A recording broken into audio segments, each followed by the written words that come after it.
반갑습니다. 송재준입니다. 이번에 총선을 기다리면서 많은 분들이 정말 그렇게 생각하실 것 같아요. 대한민국 정치가 역사를 새로이 쓰고 있다. 지난번 총선 같은 경우도 너무나 충격적이었죠. 그렇죠? 민주당 쪽 계열로 해가지고 180석 가까이나 가져갔고 국민의힘 같은 경우는 진짜 폭망했던 그 결과 기억하실 겁니다. 그리고 이제 문재인 정부 5년 동안 우리가 겪었던 거, 이 모든 것들을 하루하루 우리가 뭐 하면서 버텼습니까? 제발 좀 정권 교체가 돼가지고 비정상이 정상이 됐으면 좋겠다. 나날이 정말 그때 당시 기네스 기록 막 세우지 않았습니까? 국가가 이렇게까지 망해갈 수가 있는지. 대한민국의 정체성이 파괴가 되고 외교도 뭐 외교대로 막 어디 가가지고 그냥 막 졸고나 앉아 있는 것 같고 맨날 그냥 무슨 뭐 혼자 그냥 덩그러니 그냥 뭐 꽂아놓은 그냥 뭐 보리자루 같이 그냥 서 있고 경제는 또 어땠습니까? 부동산은 어땠습니까? 오죽 부동산이 그냥 폭망을 했으면은 정부 차원에서 통계 수치를 조작하는 그런 일까지 지금 발생했던 게 그게 문재인 정부 아니었습니까?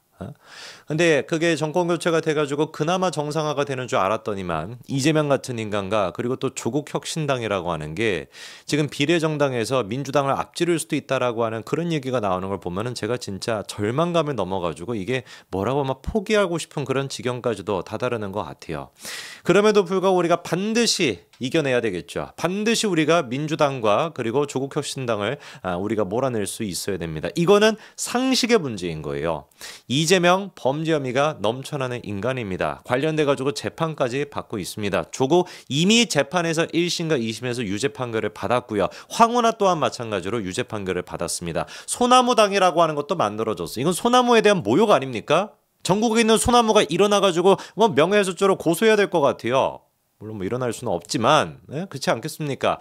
하다하다가 이제는 진짜 대한민국에서 옥중 출마를 하고 심지어 옥중 창당까지 하는 경우가 이게 말이나 되는 거겠냐고. 송영길이 같은 경우는 다른 것도 아니고 돈봉투를 돌렸다 이걸로 인해 가지고 지금 구속이 돼 있지 않습니까? 그런 인간이 창당을 한다라는 게 말이나 되겠어요? 거기에다가 지금 비례로 들어가 있는 인간이 변희재라고 하는 인간. 보수 우파 쪽에 있었다라고 해가지고 무슨 뭐 한창만 그랬던 사람이 이제는 소나무당에 들어가가지고 비례대표 하겠다라고 하고 있으니까 이게 진짜 대한민국 정치가 이래도 되는 겁니까? 특히나 지금 국민의힘의 어떤 지지율을 깎아먹었다라는 지금 비판을 받고 있는 거, 그리고 민주당 쪽과 언론들이 계속해가지고 비판하고 있는 게 뭐였습니까? 황상무 이제 그 전 수석에 대한 문제뿐만 아니라 이종섭 대사에 대한 문제죠, 그렇죠? 이종섭 대사에 대해 가지고 MBC가 이런 식으로 보도하고 있습니다. 이종섭 곧 귀국하겠다라고 했더니 명분을 만들기 위해서 회의를 급조한 거 아니냐 뭐냐 이런 식의 지금 또 보도를 하고 앉아 있어요. 얘네들은 그러니까 답이 없는 거야. 오라고 해가지고 왔더니만 이제는 또 뭐라고 하는 겁니까? 오기 위해 가지고 회의를 급조한 거 아니냐 이러고 하냐. 그럼 뭐 어떻게 하라고 도대체? 그럼 뭐 어떻게 하라고요? 오라는 얘기가 말라는 얘기야. 그리고 지금 공수처가 우리가 이런 지적을 안 할 수가 없습니다. 하다하다가 이제는 고위공직자 수사처라고 하는 그 공수처에서 정치 짓거리를 하고 앉아있는, 이게 지금 뭐 공수처인지 민주당의 그냥 무슨 뭐 위성지금 뭐 정당처럼 그렇게 활동하는 것인가 산하기관 같아요. 물론 다 예상이 됐던 것이죠. 애당초 문재인 정부에서 공수처를 만들었었을 때 다 예상이 됐던 것인데 얘네들이 지금 정치질하고 있다라고 지적을 우리가 왜 할 수밖에 없는 겁니까? 이 민주당에서 고발 조치를 했던 게 2023년도 9월 달입니다. 그럼 지금이 언제입니까? 7개월 가까이나 시간이 지났습니다. 근데 그때 동안 지금 공수처가 어떤 모습을 보여왔어요? 출국 금지 조치까지 해놓고 단 한 번도 이종섭 대사를 제대로 소환 조사도 안 했던 게 공수처 아닙니까? 이게 도대체 의미하는 게 뭐겠어요? 그래서 이종섭 대사가 출국하기 전에 자진 출두해가지고 조사를 이미 받았습니다. 조사를 자진 출두해가지고 받았어요. 그렇게 무슨 뭐 최상병 사건에 대해 가지고 민주당의 의지가 크다라고 한다면 누구를 오히려 비판할 수 있어야 되는 겁니까? 공수처가 수사를 똑바로 안 한다고 비판할 수 있어야 되는 거 아니겠어요? 우리가 매번 비판하지 않습니까? 검찰에 대해 가지고 너네 왜 수사 똑바로 안 하냐? 이재명이 왜 그렇게까지 기소가 오래 걸리는 것이냐? 김혜경에 대한 법화 문제가 왜 그렇게까지 오래 걸리는 것이냐? 매번 우리가 수사기관을 비판하지 않습니까? 왜? 우리는 이재명의 범죄 혐의랑 김혜경의 범죄 혐의에 대해 가지고 확신이 있기 때문에 진짜로 진정성을 가지고 반드시 처벌을 받아야 된다고 생각을 하고 있기 때문에 수사기관의 수사가 느리다라고 비판하지 않습니까? 민주당은 그런데 공수처 절대로 비판 안 해요.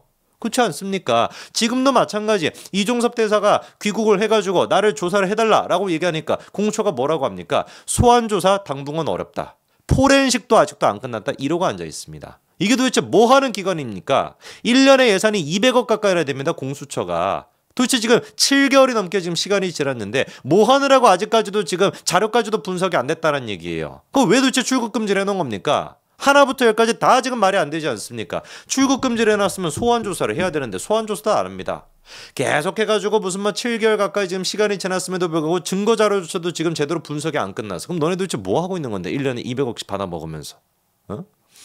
MBC가 최소한의 양심이 있다라고 한다면은 공수처를 비판할 수 있어야 되는 거 아니겠습니까? 이번에 이종섭 대사가 귀국할 때도 민주당의 그 인간들 가가지고 막 피켓 같은 거 들고서 막 그냥 뭐 사퇴하라 뭐라고 지금 쌩 난리를 치고 앉아 있는데 다른 거 다 떠나가지고 고발을 당했다라는 것만으로서 대사직을 내려놔야 된다라고 한다면 고발을 당했다라는 것만으로 대사직으로 임명되는 게 부적절하다라고 한다면 민주당이 국회의원 할 수 있는 인간이 누가 남아 있겠어요? 고발당하는 인간이 한두 명입니까? 고발뿐만입니까? 범죄 지금 이력이 한두 명이 있냐고요. 그런 인간들은 다 사퇴해야 되는 거 아니겠습니까? 그런 인간들뿐만 아니라 이재명 대표 본인 스스로부터 사퇴해야 되는 거 아니에요? 이거는 고발당하는 수준이 아니라 이미 기소가 돼가지고 재판을 당하고 있는데 MBC가 이재명 사퇴하라라고 얘기합니까? 민주당 애들이 무슨 뭐 이재명 사퇴하라고 얘기를 합니까? 찌소리도 못하지 않습니까? 이러니까 잘못됐다라는 것이지. 최소한 비판하겠다라고 한다면 일정해야 될 거 아니에요, 기준이. 고발당했다라는 것만으로도 문제가 있어. 고발당했다라는 것만으로도 대사가 임명돼서는 안 돼. 고발당했다라는 것만으로도 사퇴를 해야 된다라는 게 MBC의 입장이라고 한다면 그 MBC는 도대체 이재명에 대해서 민주당에 대해서는 뭐라고 얘기합니까? 조국에 대해서는 뭐라고 하고 황운하에 대해서는 뭐라고 합니까? 찌소리도 못하지 않습니까? 이러니까 우리가 MBC가 저질 언론이라고 얘기하는 거 아니겠어요. 그러면서 또 뭐 송영길과 지금 비교하고 있더라고요. 송영길은 부르면 나오라 라고 얘기하더니 이종섭은 빨리 조사하라라고 해서 한동훈 위원장이 뭐 내로남불이다라는 식으로 보다는데 얘네들이 제정신입니까 정말로? 이래가지고 공영방송이라 할 수 있습니까? 어디다 대고 송영길의 케이스랑 지금 이종섭 대사의 경우를 비교하는 겁니까? 영길이 같은 경우는 조사가 늦춰지면 늦춰질수록 얘한테 무슨 뭐 정치적인 피해가 갑니까? 아무런 피해가 없잖아요. 얘 입장에서는 그냥 빨리 가가지고 조사를 받는 것 자체가 지한테 정치적으로 이익이 됐던 것이죠. 그런데 지금 이 이종섭 대사건 같은 경우는 이미 민주당에서 어떤 식의 프레임을 걸어놨습니까? 시간을 끌면 끌수록 우리한테 불리한, 시간을 끌면 끌수록 국민님한테는 불리한 그런 식의 프레임을 만들어 놨잖아요. 그렇기 때문에 공수처 또한 마찬가지로 지금 이종섭 대사랑 일정 조율하는 과정에서 얘기 들어보니까 총선 이후로 지금 하겠다라는 거 아니에요? 소환 조사를. 다 그게 의미가 있는 거 아니겠습니까? 그걸 MBC가 모를까요 과연? 알고서 지금 이러고 있는 거 아니겠습니까? 송영길 같은 경우는 뇌물 지금 특가법이 적용이 될 수도 있다. 이런 지금 문제가 되는 것이고 이종섭 대사 같은 경우는 그냥 의문 아닙니까? 의문. 글자 그대로 그런 식의 어떤 의혹이 있다. 이게 다 아닙니까? 뭐 객관적인 지금 뭐 증거가 있습니까? 뭐가 있습니까? 어디다가 대고 지금 송영길의 케이스에다가 비교를 하냐고요. 이러니까 우리가 MBC에 대해 가지고 진짜 저질 언론이라는 얘기를 할 수밖에 없는 거 아니겠습니까? 송영길 지금 하는 꼬라지 보십시오. 계속해가지고 보석해달라고 보석 허가해달라고 법원에 얘기하고 앉아있는데 재판부가 이번에 뭐라고 얘기합니까? 진짜 이것도 코미디입니다. 옥중 지금 출간이 아니라 뭡니까 그거 옥중 자기가 뭐 창당을 하는 것뿐만 아니라 옥중 출마까지 했으니까 실제로 지금 이게 지금 막 코미디도 이런 코미디가 다 있냐고. 재판부에 그래서 내가 지금 출마를 해야 돼가지고 빨리 뭐 선거 유세를 해야 되니까 그러니까 나한테 보석을 해달라고 하니까 재판부가 황당한 거죠. 그러니까 하다가 어떤 얘기까지 하냐. 이재명을 겨냥해가지고 선거 급하면은 너 재판 안 나올 거 아니냐. 이런 식의 얘기까지도 지금 재판부가 하고 있습니다. 최근 다른 재판부에서 피고인이 안 나와서 문제가 되는 것 같다. 선거운동을 하는 과정에서 피고인이 급하면 재판에 안 나올 수 있는 거 아니냐. 그런데 어떻게 보석을 해줄 수가 있냐. 이렇게까지도 지금 얘기해요. 이 불문율을 어기는 거죠 사실. 왜냐하면 한 재판부에서 다른 재판부의 케이스에 대해서 언급 잘 안 하거든요. 그런데도 불구하고 아니 다른 재판을 보니까 이재명 대표가 지금 지 선거 유세한다라고 안 나오고 앉아있는데 너도 그럴 거 아니냐라고 보석을 지금 허가를 안 당연한 거 아니겠습니까? 이게 상식적인 입장인 것인데 MBC는 놀랍게도 송영길의 케이스랑 이종섭 대사의 케이스를 비교하면서 한동훈 위원장이 내로남불이다 이러고 있습니다. 이게 지금 언론이냐고요. 언론입니까? 유동규 씨가 이번에 재판에 나가서 그렇게 얘기했습니다. 이재명 대표를 겨냥해서 최소한의 양심이라도 있어야 된다. 그러면서 이렇게 얘기하더라고요. 변호사다 보니까 자기가 유죄 심판 받을 걸 알아서 살 길은 오로지 탄핵으로만 생각하고 있는 것 같다. 정치 재판인 것처럼 포장해 빠져나갈 길밖에 없다라고 생각하는 것 같은데 참 성실한 모습을 국민들한테 최소한 양심이라도 있으면 보여야 된다. 이렇게 얘기합니다. 딱 정확한 얘기인 것이죠. 이재명 본인도 알 겁니다. 지 100% 유죄 나올 거라는 거. 그러니까 뭐밖에 지금 머릿속에 없는 거예요. 무조건 총선에서 과반 차지해가지고 무조건 뭐 진보당이 됐거나 국가 지금 뭐 반국가 세력이 됐거나 싹 다 그냥 끌어들여가지고 반드시 우리가 일단 뭐부터 해야 된다? 윤석열 대통령 탄핵부터 시켜야 된다. 이 생각밖에 없는 거예요. 그러고서 지가 대통령 하겠다. 이게 뭡니까? 법치를 어기고 정치적으로 무죄 판결을 받는 방식인 거죠. 소름 끼칠 정도로 똑같은 생각을 누가 하는 거예요? 조국도 하는 거예요. 조국이 이미 뭐라고 했습니까? 비사법적인 방식으로 명예를 회복하는 길을 생각하고 있다. 이게 총선 출마를 공식화하기 전에 얘기했던 거 아닙니까? 어? 그게 지금 무슨 얘기인 거였어요? 정치적으로 내가 사람들의 나를 지금 따르고 있는 무슨 뭐 사이비 종교가 돼 있는 그 세력만 있으면은 충분히 내가 법적으로 1, 2심에서 유죄 판결을 받아서 대법원도 사실상 확정적으로 유죄 판결 받을 가능성이 높은 걸 뒤집어 엎을 수 있다. 이렇게 생각하는 거 아니겠어요? 그리고 소름 끼칠 정도로 이 똑같은 생각을 누가 했었습니까? 독일의 그 파쇼. 거기 또한 마찬가지로 똑같이 생각을 하지 않았습니까?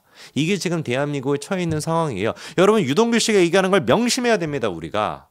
정말로 이번 총선에서 지게 된다면 조국 같은 인간이 이재명 같은 인간이 설쳐될 수 있고 MBC가 더 난리를 칠 수가 있습니다. 이거 우리가 가만히 둬서 되겠습니까? 우리끼리 분열해가지고 이런 인간들을 우리가 막아설 수 있겠습니까? 유동규 씨 또한 마찬가지로 자유통일당 소속이었죠. 그렇죠? 그럼에도 불구하고 어떻게 했습니까? 나 후보 포기하겠다. 원희룡을 밀어달라. 이렇게 얘기하고 있습니다. 유동규 씨조차도 정확하게 이재명에 대해서 조국에 대해 가지고 현실 파악을 해서 그 유동규 씨조차 선거에 나갔던 유동규 씨조차도 자기 선거를 포기하면서 원희룡을 밀어달라고 얘기하는데 우리끼리 분열해가지고 되겠습니까? 반드시 우리는 힘을 합쳐야 됩니다. 그래야지 대한민국을 지키고 윤석열 대통령을 지키고 한동훈 위원장을 지킬 수 있습니다. 여기까지 말씀드리겠습니다. 감사합니다.